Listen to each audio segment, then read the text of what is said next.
Hello again, Nightmare Society. And if you're listening to this on Friday, happy Friday the 13th. And with that, I have a very special episode for you.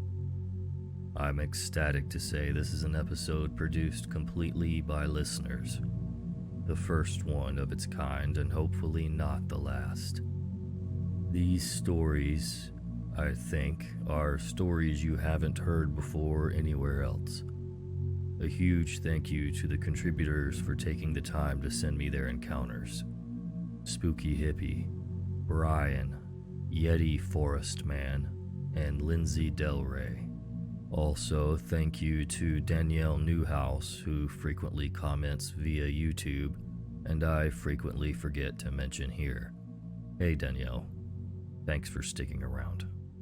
Also, we received some really fun, really funny, and really kind reviews on Apple Podcasts.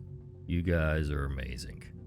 Thank you, Beautiful Beeyotch, lindseydelrey, who's also a contributor this week, lena.howland, michelledrake, and Johnnnnu.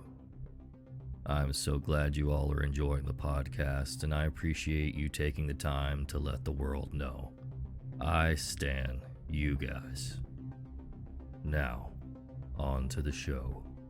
So get comfy and prepare yourself for another episode of The Nightmare Society.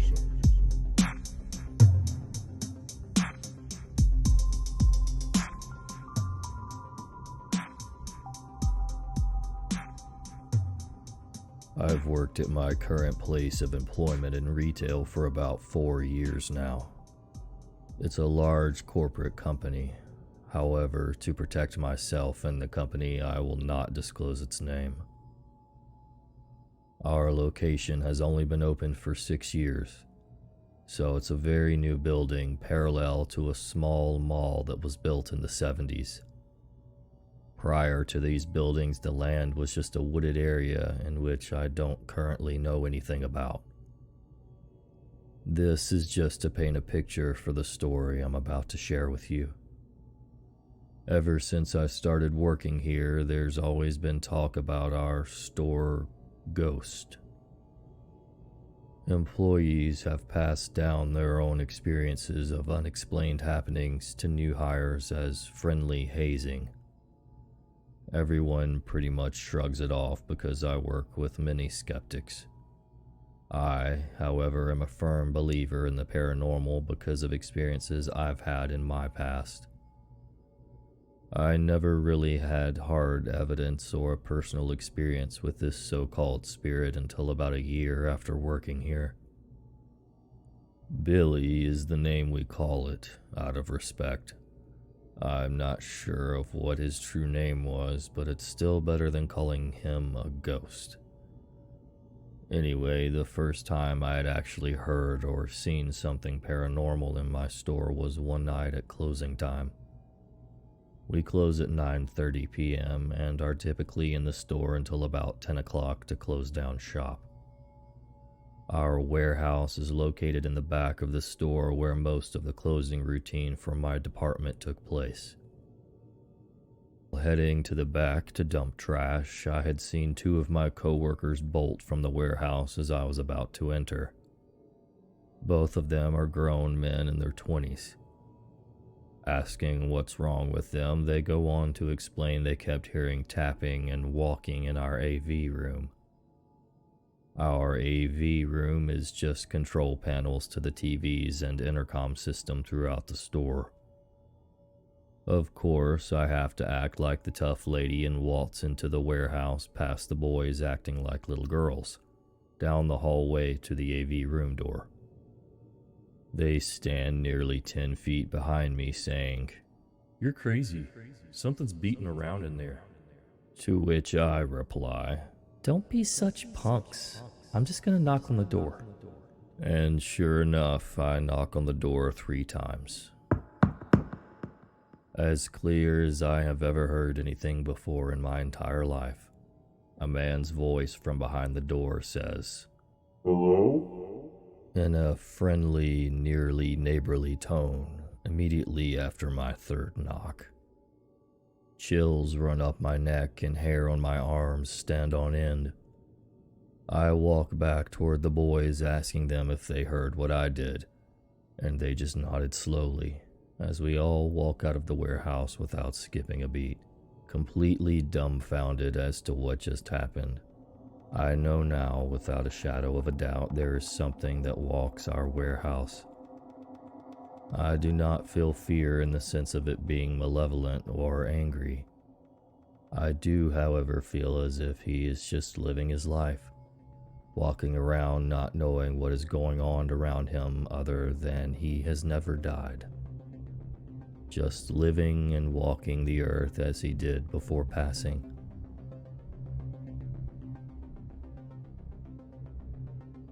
We used to live in a pretty rural area where there's a lot of trees, some woods not too far, and cliffs that overlook a few houses and some more woods. I grew up with my younger brother. I'm the eldest and we have younger twin sisters, but they lived with our grandma at the time and we usually saw them during the weekends. Both of our parents work and my brother and I go to school, so no one will be left alone in the house except us once we got home from school. Our parents usually get home by the evening.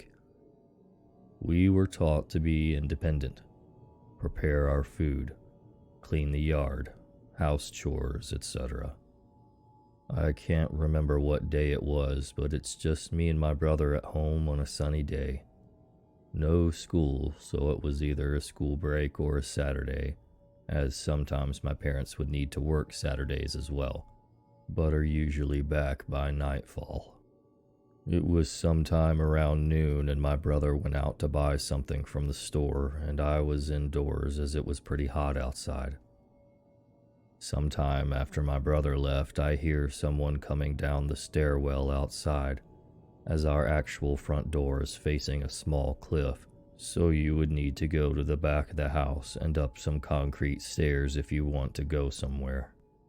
As a joke between my brother and I, we would usually hide on the corner before our front door to spook each other. So as soon as I heard the steps going down, I hurried past the living room and quietly opened the door to get in position. I've waited a good minute until I realized that he shouldn't take that long of a walk. Disappointed that I wouldn't be able to spook him, I just went to check why he still hasn't reached me yet. But when I checked, there was nothing. No one was there. I even ran upstairs and into our neighbor to see if he went back up, maybe forgetting something, and saw that no one was there as well. He arrived a few minutes later. I asked him if he ever went home earlier and he said no. Both being kids, I just dismissed it and didn't tell him anything. I can't remember how long apart this happened until something happened again. I was waiting for my younger brother who went out to buy some snacks. This time I didn't hear any footsteps, but considering the spooky game we have on each other, I wouldn't be surprised if he was trying to sneak up and spook me instead. I was in the kitchen when I saw a shadow passing through the bedroom window, and actually passing through the living room window as well. Since I realized that I was too late to get in my position, I just went to the door and opened it for him instead, since he was holding our precious snacks. But when I opened the front door, no one was there. These are just examples of some of the weird things that we experienced when we used to live there. There was also knocking on the door at night, and when you open the door, no one's there. This happened at least twice if I remember correctly. There were also nights when we would hear scratching on the walls from the outside, or someone, or something, hitting the window hard enough to cause a loud bang on the inside. Weirdly enough, all of these creepy things happened from outside, but never from inside the house.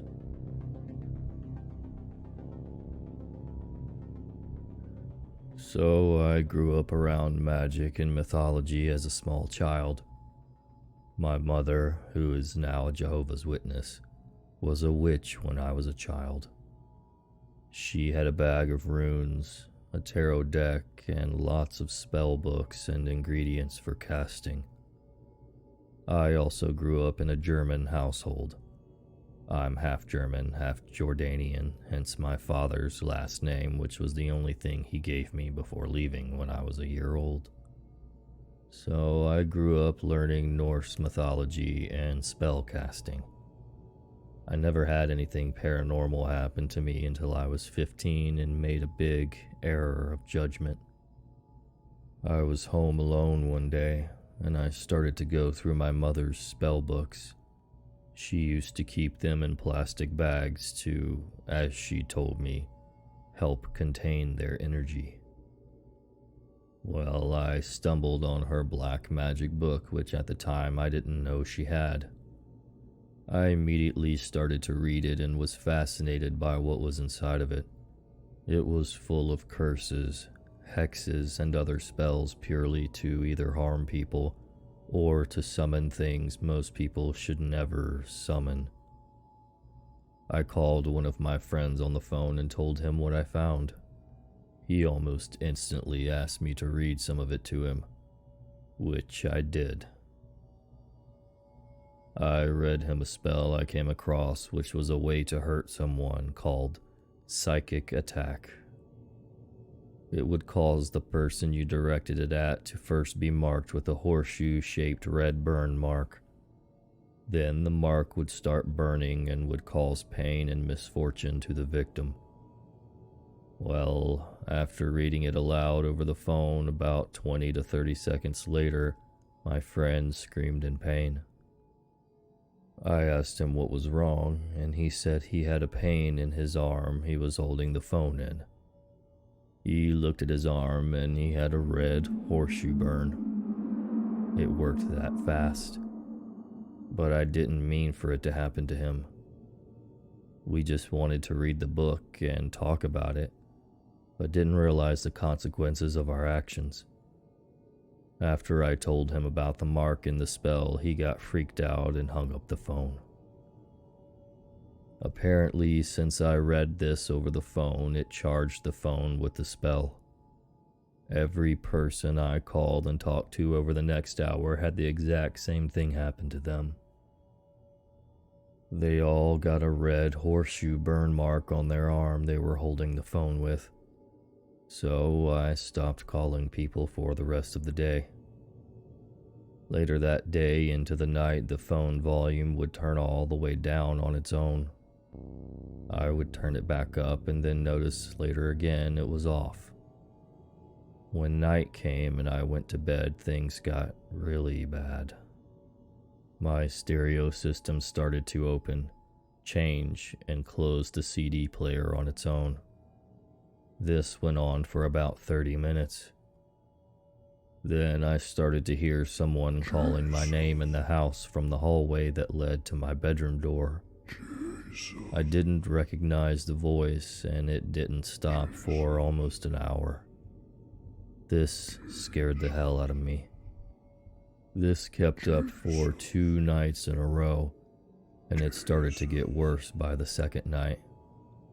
So on the third day, when my mother came home from work, I sat her down and told her what I did and what was going on. After scolding me for what I'd done, she proceeded to purify the house, then cast a spell using words I'd never heard before while burning herbs and incense. She told me as we went to bed, if anything started to call my name again, to read aloud the verse in the Bible where Jesus exorcised a demon from someone. She bookmarked the page for me in preparation. That night, at the same time as the other 2 nights, something started calling my name. I turned on my lamp and started to read the verse out loud. He shouted at the top of his voice, "What do you want with me, Jesus, Son of the Most High God? In God's name, don't torture me." The voice tried to compete for a few minutes by talking over me. Jason. My name is Legion. Jason. And he begged Jesus again. Jason. Out of the area. A large herd of pigs is feeding on the nearby Jason! which made me think I was in way over my head and that this might not end well for me. Eventually, after about 10 minutes of reading this same verse over and over while this thing was calling for me and my stereo was going haywire, it just stopped. Everything went quiet, and the stereo stopped and turned off. Whatever spell my mother cast worked, along with the Bible verse. But ever since that day, it's caused me to see spirits on a fairly regular basis, and I blame it on this experience.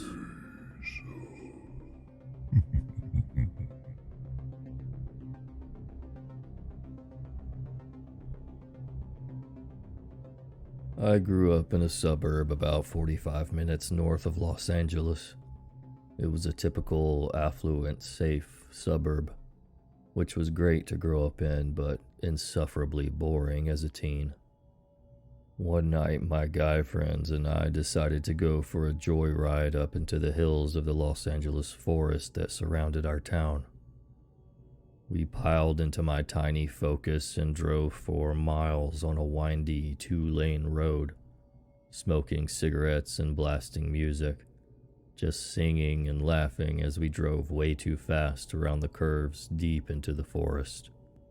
Eventually, with the complete darkness, no ambient city lights or cars and trees creepily dangling around us, we all began to feel super uneasy. We had been around the forest before, but never this far.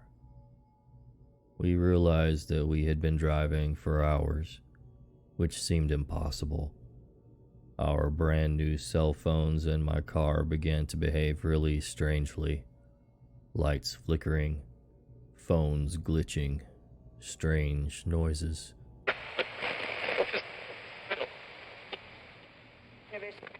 When one of my guy friends mentions that he had heard there was an abandoned power plant up there, and maybe it was interfering with our devices.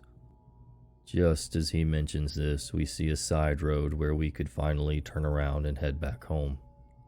Pulling in, we saw an old, rusty, decrepit sign that mentioned Substation 5 miles, from what we could read, but the sign was obviously destroyed, with an arrow pointing up the hill. We all got out of our cars. Me, being the only girl, and my 5 guy friends excitedly decided that we should go see it, believing that the view was probably pretty sick. We walked a couple of yards and came to a fence that blocked vehicles from driving up the road. Suddenly, we started to hear strange howling and growling noises. All of us froze. It sounded both human and animal at the same time, if that makes sense. 3 of my guy friends decided to stay back at the car, adamant that they would stand watch for rangers, but I knew they were terrified. 2 of my guy friends and I began the trek up the sharp, gravel, steep hill, me wanting to show off for the guy I liked. We all started off laughing uneasily, joking about what we could do to scare the others and distract ourselves from the uneasy silence of the mountain. One friend had to pee, so he walked a few feet off the gravel road into the brush. Suddenly, we heard a loud growl. My friend starts running back down the mountain, pants falling down as he tripped over them. The 2 of us remained laughing at him and brushing it off as an animal. We finally reached the top without further incident. A massive barbed wire fence surrounded clusters of old buildings and tall silo-looking structures. Metal and wires hung haphazardly, obviously disregarded for quite some time, which was also strange since people usually ransacked precious metals. I went to take a picture to prove we actually made it to the top when my flash accidentally went off. We both froze, paralyzed. we saw what looked like a human crouching behind a silo. My guy friend shouted, "Hey!" thinking it was someone messing with us, and I turned on my phone flashlight. That's when we realized it was not human. It had pale, white, almost translucent skin that seemed to shine like it was wet. It was completely naked and had absolutely no hair. It howled that human-animal howl we had heard earlier in the night, followed by a group of howls off in the distance. It suddenly began to charge at us, running on all fours like an animal and snarling with drool. My guy friend and I booked it down the mountain as fast as we could, falling over and over, disregarding our cuts and bruises against the sharp gravel. We kept hearing the snarling, but did not turn around. We made it back to the cars and jumped in, claiming a ranger kicked us out while we were up there and that we had to leave. As we drove back in complete silence, a ranger actually did spot us and pulled us over. He reprimanded us about curfew and sent us on our way. As he pulled away, he rolled down the window and said, We don't bother them, and they don't bother us. We said nothing the entire car ride home, and never spoke of it again. So to the power plant adapted human animals in the Angeles forest. I hope we never meet again.